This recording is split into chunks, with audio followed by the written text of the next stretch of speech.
नमस्कार। हरियाणा के अंदर महेंद्रगढ़ जिले की अटेली विधानसभा, यहां से बीजेपी ने इस बार राव इंद्रजीत सिंह की बेटी राव आरती को टिकट दिया है। उसके सामने कांग्रेस ने अनीता यादव को चुनावी मैदान में उतारा है, तो जेजेपी ने आयुषी अभिमन्यु राव को चुनावी मैदान में उतारा है। इंडियन नेशनल लोकदल की ओर से ठाकुर अत्तर सिंह है, हालांकि वो बसपा के कोटे से, क्योंकि इनेलो और बसपा का हरियाणा में गठबंधन है। और आम आदमी पार्टी की ओर से सुनील राव चुनावी मैदान में है। इस बार यहां पर क्या राव इंद्रजीत सिंह की बेटी आरती राव अपने चुनावी सफर की शुरुआत कर पाएगी? अपना जो पहला चुनाव है वो उसमें कामयाबी हासिल कर पाएगी या नहीं कर पाएगी, या आयुषी जो राव है वो कैसा मुकाबला दे पाएगी, और जो कांग्रेस की कैंडिडेट है अनीता यादव वो कैसा मुकाबला दे पाएगी?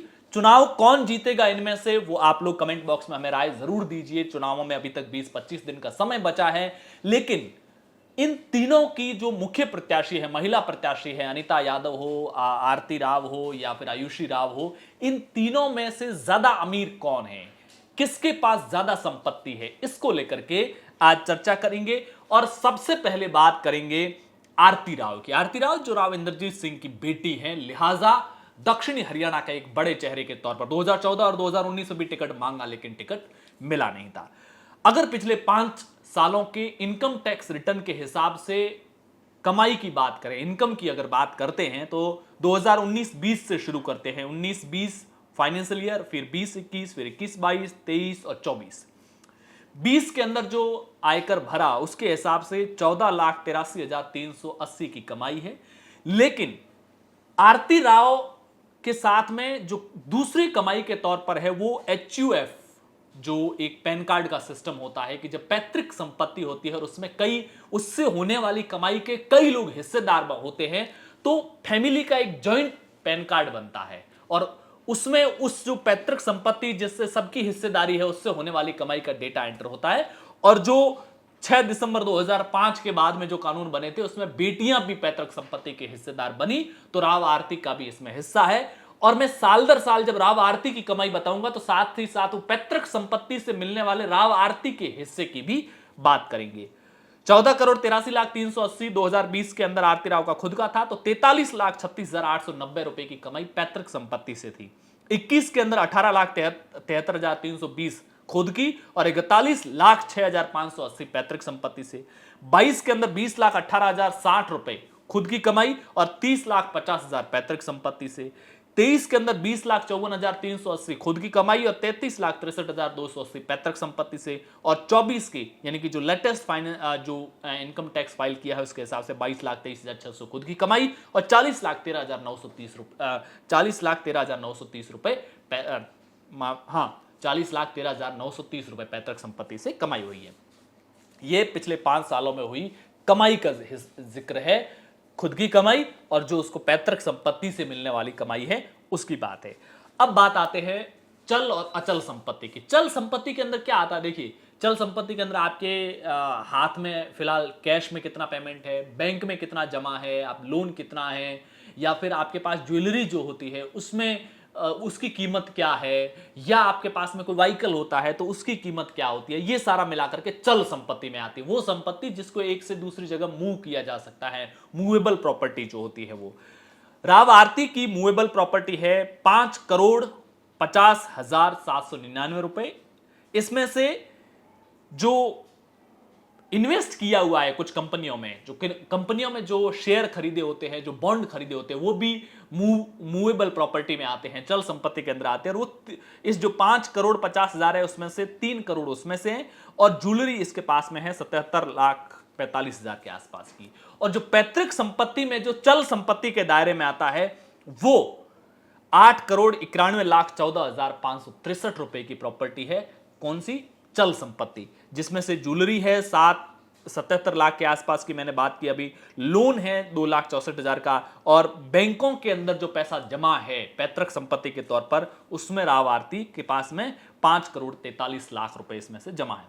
अचल संपत्ति की अगर बात करते हैं तो 5,30,00,000 रुपए की अचल संपत्ति खुद राव आरती के पास में है, और जो पैतृक संपत्ति के उसके हिस्से के तौर पर देखा जाए तो 49,05,88,092 रुपए हैं, जिसमें से 35 करोड़ के आसपास एग्रीकल्चर लैंड है और 13 करोड़ के आसपास नॉन एग्रीकल्चर लैंड है, और बाकी छोटी मोटी दूसरी प्रॉपर्टी है। तो ये राव आरती की प्रॉपर्टी की बात थी। उनका ये पहला चुनाव है, वो ये चुनाव जीत पाएगी या नहीं जीत पाएगी, ये राव इंद्रजीत सिंह की भी साख का सवाल इस बार हरियाणा के अंदर बना हुआ है, क्योंकि उन्होंने पिछले कुछ समय से पार्टी की सीनियर लीडरशिप से भी एक तरह से टक्कर ली है, एक तरफ से मुकाबला किया है, एक तरफ से एंटी लीडरशिप भी कई जगह बयान उन्होंने दिए हैं। अब राव आरती के बाद में आयुषी यादव की बात करते हैं। 2019-20 से लेकर के 5 सालों की उनकी व्यक्तिगत कमाई कितनी थी और उनके पति जो अभिमन्यु राव है उनकी दोनों की कमाई कितनी है, बारी बारी से बताएंगे। 2020 में जो इनकम टैक्स रिटर्न फाइल किया उसमें 9,05,621 खुद की, 5,39,326 अभिमन्यु राव की। 2021 के अंदर 8,88,986 खुद की कमाई और 5,32,684 पति की कमाई। 2022 के अंदर 6,24,191 रुपए खुद की कमाई और 7,59,836 रुपए पति की कमाई थी। 2023 के अंदर 11,29,244 रुपए खुद की कमाई और 9,76,740 रुपए अपने पति की कमाई है। 2024 के अंदर जो इनकम टैक्स फाइल किया है उसके हिसाब से 12,27,862 खुद की कमाई है और 12,82,939 खुद की कमाई है। कमाई, इन्वेस्टमेंट और आने वाली इनकम, इन सबके बीच के जो प्रॉफिट, एक तरह से कमाई जिसे कह सकते हैं, वो उसे कहते हैं। सारा का सारा जो हाथ में पैसा आया वो सारा कमाई नहीं होती है। वो पैसा, अगर इसे आप कमाई को आप यूं सिंपल भाषा में समझिए कि एक दुकानदार है, उसने कोई माल बनाया, उसमें 100 रुपए की लागत आई और उसने उसको 120 रुपए में बेचा, तो 120 रुपए कमाई नहीं है, कमाई 20 रुपए ही है। तो कमाई को हमेशा, इनकम को उस हिसाब से देखिएगा।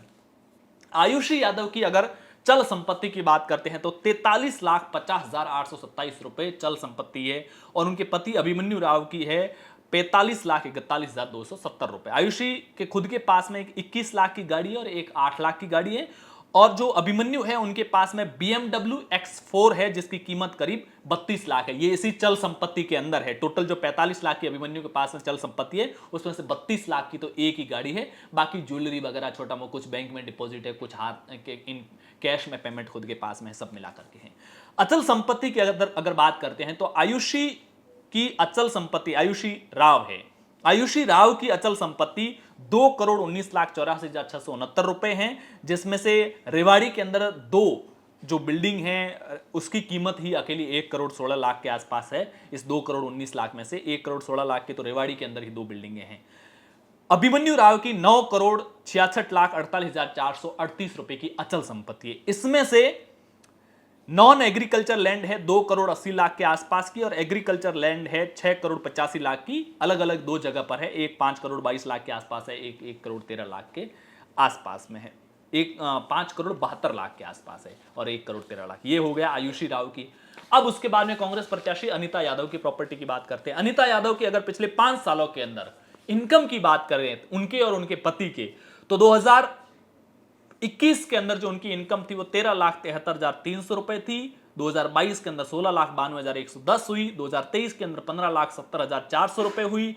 2024 के अंदर 15,55,940 और 25 के अंदर 2024-25 का जो अभी चल रहे फाइनेंशियल ईयर में अब तक की जो कमाई है 15,09,830 रुपए है। और पति की कमाई जो है 21 के अंदर 4,83,400, 22 के अंदर 4,97,300, 23 के अंदर 4,95,700, 24 के अंदर 4,95,480 और 25 के अंदर 6,58,540 रुपए।